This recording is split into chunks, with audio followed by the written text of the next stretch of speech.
وعن النعمان بن بشير رضي الله تعالى عنه قال قال رسول الله صلى الله عليه وسلم إن في الجسد لمضغة إذا صلحت صلح الجسد كله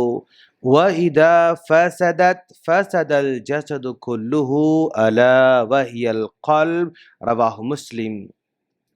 یہ مسلم کی حدیث ہے۔ اس حدیث کو بیان کرنے والے صحابی حضرت نعمان بن بشیر رضی اللہ تعالیٰ عنہ ہیں۔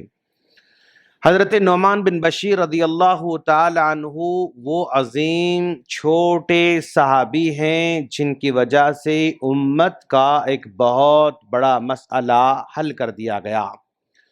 حضرت نعمان بن بشیر رضی اللہ تعالیٰ عنہ بہت ہی چھوٹے تھے۔ ان کے والد بشیر رضی اللہ تعالیٰ عنہ نے اپنے بیٹے کو کچھ زمین گفٹ کیا اور کوئی چیز گفٹ کر دیا۔ جب گفٹ کیا انہوں نے، باپ نے اپنے بیٹے کو، تو ان کی بیوی نے یعنی نعمان رضی اللہ تعالیٰ عنہ کی والدہ نے اپنے شوہر سے کہا، اے بشیر، تم میرے بیٹے نعمان کو ایک چیز گفٹ کر رہے ہو، لیکن اس گفٹ پر اگر آپ اللہ کے رسول صلی اللہ علیہ وسلم کو گواہ نہیں بناؤ گے تو میں اس گفٹ سے راضی نہیں رہوں گی۔ چنانچہ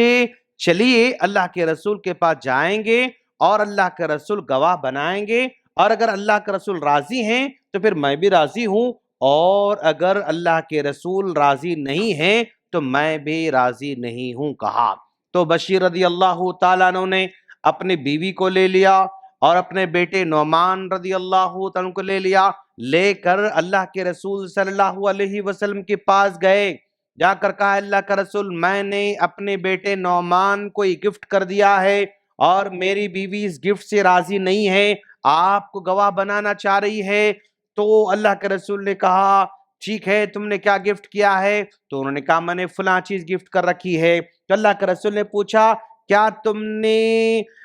سارے کے سارے بچوں کو گفٹ دیا ہے یا صرف نعمان کو تم نے گفٹ دیا ہے؟ انہوں نے کہا، اللہ کے رسول، میں نے صرف نعمان گفٹ دیا ہے۔ تو اللہ کے رسول نے کہا، اگر تم صرف ایک بیٹے کو گفٹ دے رہے ہو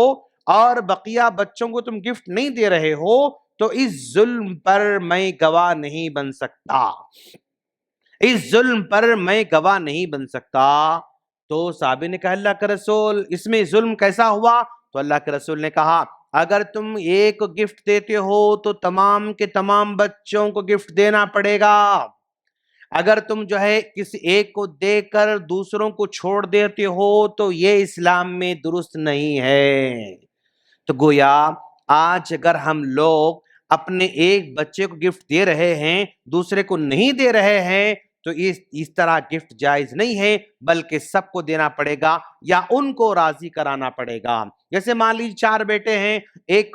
کو بائک دلا دیا اور تینوں کچھ نہیں ملا، تو ایسے موقع پر تینوں کو بھی راضی کرنا پڑے گا کہ بیٹا دیکھو تمہارے بڑے بھائی ہیں اور یہ کام پہ جاتے ہیں یا نوکری پہ جاتے ہیں، فلاں کرتے ہیں اور ان کو فلاں کام کرنا پڑتا ہے، لہذا اس کو میں گفٹ بائک دے رہا ہوں، اب تم لوگ جب اس قابل بنو گے تو میں تم کو بھی دلاؤں گا انشاءاللہ۔ یعنی تینوں بچوں کو بھی وہاں پر راضی کرنا پڑے گا۔ تو اس طرح ایک بڑا مسئلہ اللہ کے رسول صلی اللہ علیہ وسلم کے ذریعے امت کو پتا چلا۔ یہ نعمان بن بشیر رضی اللہ عنہ کہتے ہیں کہ اللہ کے رسول صلی اللہ علیہ وسلم نے فرمایا، ان فی الجسد لمضغہ،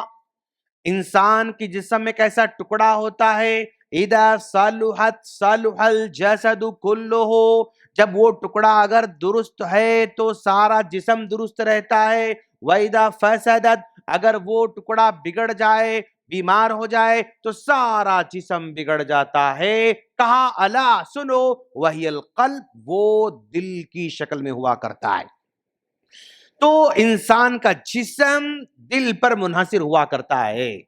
اگر یہ صحیح ہے تو پورا جسم صحیح ہے، اگر یہ بگڑ جائے تو سارا جسم بگڑ جاتا ہے۔ ہاں، ہم جسمانی طور پر فٹ رہنے کے لیے ورک آؤٹ کرتے ہیں، جاگنگ کرتے ہیں، واکنگ کرتے ہیں، علاج کرتے ہیں اور اچھی غذا کھاتے ہیں، جسم کو بہتر رکھنے کے لیے ہم پوری طرح اس کی دیکھ بھال کرتے رہتے ہیں، اور اگر وہ بیمار ہو جائے تو ہمیں پتہ چل جاتا ہے۔ اگر جسم بیمار ہو جائے تو ڈاکٹر کے پاس ہم چلے جاتے ہیں، تو جس طرح جسم بیمار ہوتا ہے ویسے ہی دل بھی بیمار ہوتا ہے۔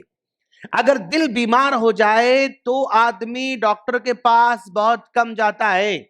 اور اس کی بیماری ایک جسمانی بیماری ہوتی ہے اور ایک روحانی بیماری ہوتی ہے۔ اگر جسمانی بیماری ہو جائے دل کو تو ہم دوڑے دوڑے ڈاکٹر کے پاس چلے جاتے ہیں، مطلب بہت ایکس رے نکالتے ہیں، بہت سارے جو ہے ہم دل کے ڈاکٹر کے پاس جا کر علاج کرتے ہیں۔ لیکن اگر روحانی طور پر بیمار ہو جائے نا، ہمیں پتہ بھی نہیں چلتا ہے بھئی روحانی طور پر دل کیسے بیمار ہوتا ہے، کیا علامت ہے، کیسے پتہ چلتا ہے کہ دل بیمار ہو جاتا ہے۔ تو یاد رکھیے ایک جسمانی بیماری ہے اس کا علاج ڈاکٹر کرتا ہے، لیکن روحانی بیماری کا علاج وہ انسان کے پاس ہی ہوا کرتا ہے۔ کیسے پتا چلے کہ دل بیمار ہے روحانی طور پر؟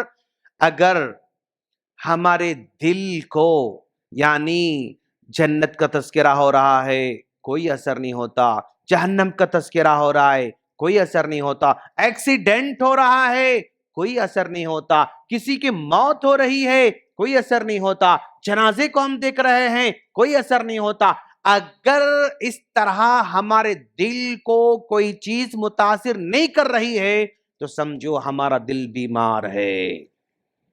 یہ اللہ تبارک و تعالیٰ کی جانب سے عذاب کی شکل میں آتا ہے۔ ایکسیڈنٹ ہو رہا ہے، ہاں ہوتے رہتے ہیں، موت ہو رہی ہے، ہاں ایسے بہت لوگ مر رہے ہیں، جنت کا کچھ بھی مطلب اس کے دل کو متاثر نہیں کر رہی ہے تو سمجھو دل اس کا بیمار ہوتے جا رہا ہے۔ اور جو بیمار دل ہوتا ہے اس کی آنکھوں سے آنسو بند ہو جاتے ہیں، اس کی آنکھوں سے رونا ختم ہو جاتا ہے، کوئی بھی مسئلہ دیکھو اسے رونا ہی نہیں آتا ہے، کیسا بھی حادثہ دیکھو اس کو رونا ہی نہیں آتا ہے، کیسی باتیں سنو اس کو رونا ہی نہیں آتا ہے، یعنی آنکھوں سے اس کا پانی سوکھ جاتا ہے اگر دل اس کا بیمار ہو جاتا ہے۔ اور بیمار ہونے کی دوسری علامت یہ ہے کہ اس بندے کے سامنے جو ہے یعنی ہمیشہ گاڑی بہت اچھی لگتی ہے، گاڑی کیسی لینا چاہیے، گاڑی کیسی ہونا چاہیے، فلاں کیسے ہونا چاہیے، گھر اس کو بہت اچھا لگتا ہے، گھر ایسے بنانا ہے، گھر ویسے بنانا ہے، پلاٹ ویسے کرنا ہے، وہاں کرنا ہے، یہ کرنا ہے، وہ کاروبار اچھا لگتا ہے، یعنی یہ سب چیزیں اس کو بہت اچھی لگتی ہیں، ان کو سنوارنے میں وہ اپنا بہت زندگی کا بڑا حصہ ڈال دیتا ہے، لیکن کبھی اس کو مرنے کے بعد قبر کیا ہوگا، سوال جواب کیا ہوگا، حشر کیا ہوگا، جنت کیا ہوگا، جہنم کیا ہوگا، اس میں اس کا دل نہیں لگتا ہے۔ اس کا دل کاروبار میں، بزنس میں، کمائی میں، گھر میں، فلاں میں بہت لگتا ہے، لیکن مرنے کے بعد والی زندگی میں کبھی اس کو خیال تصور ہی نہیں آتا ہے۔ اور تیسری علامت دل کے بیمار ہونے کی یہ ہے کہ اس کو یعنی مسجد کے اندر وحشت ہوتی ہے، مسجد کے باہر اس کو خوشی ہوتی ہے، مسجد کے بیٹھا ہے کب نکلنا، کب نکلنا، کب نماز ختم ہوتی، کب فلاں ختم، کب ختم، کب ختم، کب ختم، یعنی مسجد کے اندر اس کو وحشت ہونے لگتی ہے، وہ بیٹھنا اس کا دل نہ لگتا، مسجد کے باہر جاتا ہے تو اس کو خوشی ہونا شروع ہو جاتی ہے، لوگوں سے بہت خوش رہتا ہے، یعنی کیا کہتے ہیں اس کو دوست ملے تو خوشی خوشی، فلاں ملے خوشی خوشی، سب سے وہ خوش رہتا ہے۔ لیکن جب اللہ کا ذکر آتا ہے، اللہ کا تذکرہ آتا ہے، قرآن کی بات آتی ہے، نماز آتی ہے، اذکار آتے ہیں، اس سے اس کو دل اس کو نہیں لگتا ہے۔ تو اگر ایسا ہو رہا ہے تو سمجھیں ہمارا دل بیمار ہوتے جا رہا ہے، اور اس بیمار دل کا علاج الا بذکر اللہ تطمئن القلوب، یعنی یہ اللہ کا ذکر ہی اس دل کو پھر دوبارہ اس کو صحت دلا سکتا ہے۔ اگر اللہ کا ذکر نہیں کر رہا ہے تو وہ بیماری دھیرے دھیرے بڑھنے والی، یہاں تک کہ اس کو اس میں دین میں اور قرآن میں، نماز میں، تلاوت میں، اذکار میں وحشت ہونا شروع ہو جاتی ہے، دل نہیں لگتا، جلد سے جلد وہ سکپ ہونا چاہتا ہے اور دوسرے کاموں میں اس کو مزہ آنا شروع کرتا ہے۔ تو یہ حدیث نعمان بن بشیر رضی اللہ عنہ کے بیان کردہ ہے۔ اللہ سے دعا ہے اللہ ہم تمام کو اپنے دلوں کی حفاظت کی توفیق عطا فرمائے، اپنے دلوں کو نرم رکھنے کی توفیق عطا فرمائے، اور اپنے دلوں کے اندر دنیا کی محبت کو کے مقابلے میں آخرت کی محبت کو بڑھانے کی دعا فرمائے۔ آمین۔ السلام علیکم ورحمۃ اللہ وبرکاتہ۔